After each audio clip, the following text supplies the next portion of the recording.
This is Drilling Deep, who we call Bullwinkle in the barn, and he's a 3-year-old 16-1 thoroughbred gelding, and he is having his big introduction to poles and little jumps today. And I'm not going to bore you with all the time we spent walking over all the poles before we started trotting, but here's just a couple of them.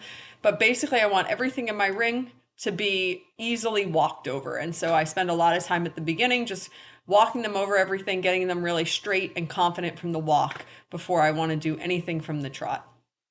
And he was very, very happy to walk over all the things. Nothing was a big deal. Now, Bullwinkle here is just a 3-year-old, so I've gone really slow with him instead of, with some of these older ones, I can start this stuff pretty much immediately. But Bullwinkle is just a growing baby. He's only run one time, so it's not like he's had a huge amount of world experience or probably not a ton of saddle time. So I gave him a couple of weeks of just flatting, having Alyssa ride him a bit too and getting him used to different people. And so he's really actually, I think he's going very nicely on the flat right now. And I've changed him from an egg butt snaffle to this is the Hermspringer Duo D. And this is the first time I've tried that bit on him. And I gotta say, I really liked it. He's really gotten super soft and understanding of the contact. So I think we're gonna stick with this bit for now. And I'm riding him in tiny spurs. They're like quarter-inch spurs, and I have a short dressage stick in my right hand. He is not a horse that is ever going to go faster than you would like him to go. But honestly, the spurs, really what they help with is just getting those outside aids, getting that outside shoulder straight. But he's doing fantastically. I'm not picking at him. He couldn't be doing better. So essentially, I'm just going to trot everything in the ring as many times as it takes for it to be calm and relaxed and straight. Because even though it makes a fantastic picture when they overjump and they tuck their knees to their nose, it's not what we want, right? It's just ground poles and tiny little jumps. And so this should not be a big deal. We don't want them to be stressed out about this. We don't want them to think that they have to jump at 3 feet high. They don't need to. That's ridiculous. And so my main priority is that he's relaxed, and then my second priority is that he's straight.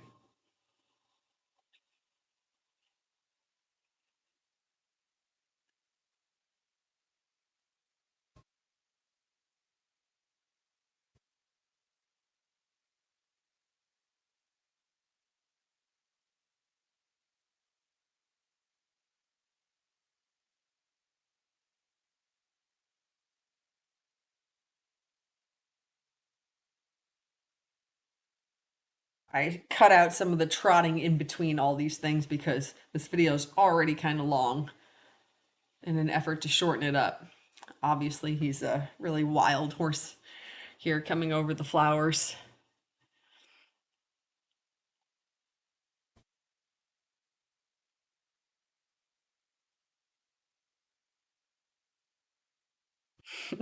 Such a good boy. He is so underwhelmed that he didn't even think that was just a trotting step.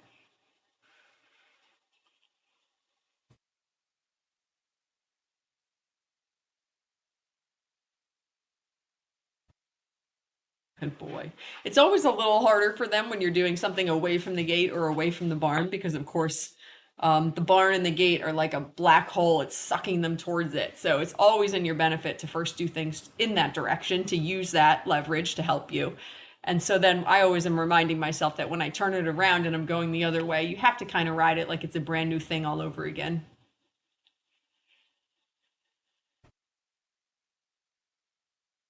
So the first time we went to those flowers the other way, he just had a little peek, which is no big deal. He's allowed to take as many peeks as he would like to take, but I just want to come back and repeat it until he feels like it is just no big deal, which obviously that time he did.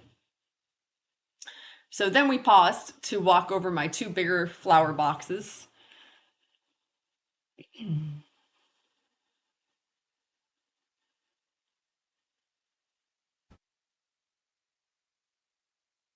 So at this point in his ride, he still hasn't landed in the canter, which is fine because we've just been basically doing ground pulls.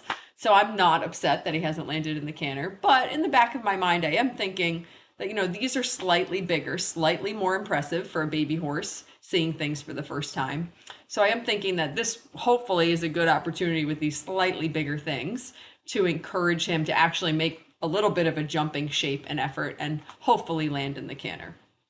All that being said, you don't want to compromise the rhythm and the relaxation and the confidence. You don't want to sacrifice all of that in an effort to, spur them off the ground and get them to land going in a canter.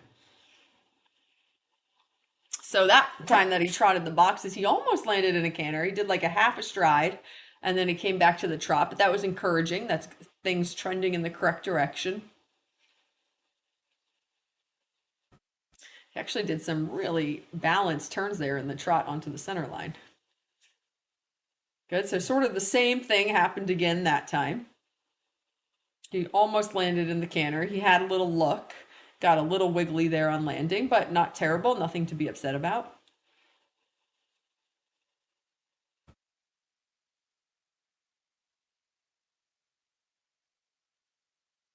Just think his flat work is looking so good.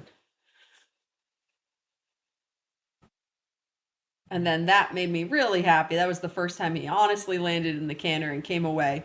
And he did it super relaxed. I actually think he almost had like a little half trip there on landing, but he still managed to land and come away in a nice smooth canter.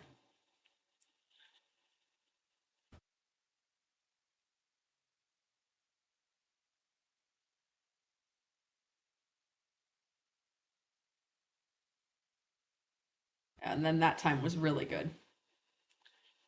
So I was quite happy with that progression. That was really, if I could always pick the way it would go, that's how I would hope for it to go in terms of his confidence and figuring out his footwork. And he's really, his straightness has come so far. And of course, it makes it easier when they're relaxed and they're happy to do the job always.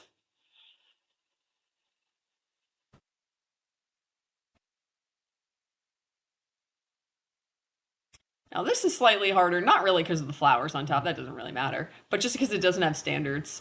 But he was super and landed in a really nice canter coming away. So I was very happy with that. I think I circled back to do it one more time just to make sure it wasn't beginner's luck.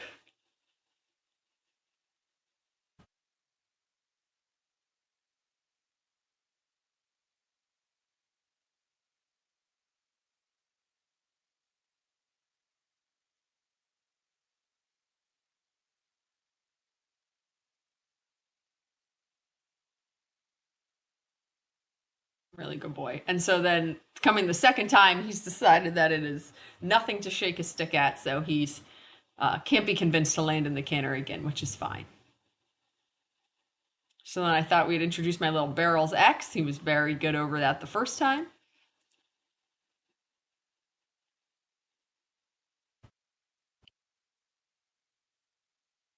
This is actually really a hard turn, to be honest, because you're coming a short turn out of the corner and right away from the gate. So for a wiggly green bean, this is really rather challenging. But I have to say, he was fabulous.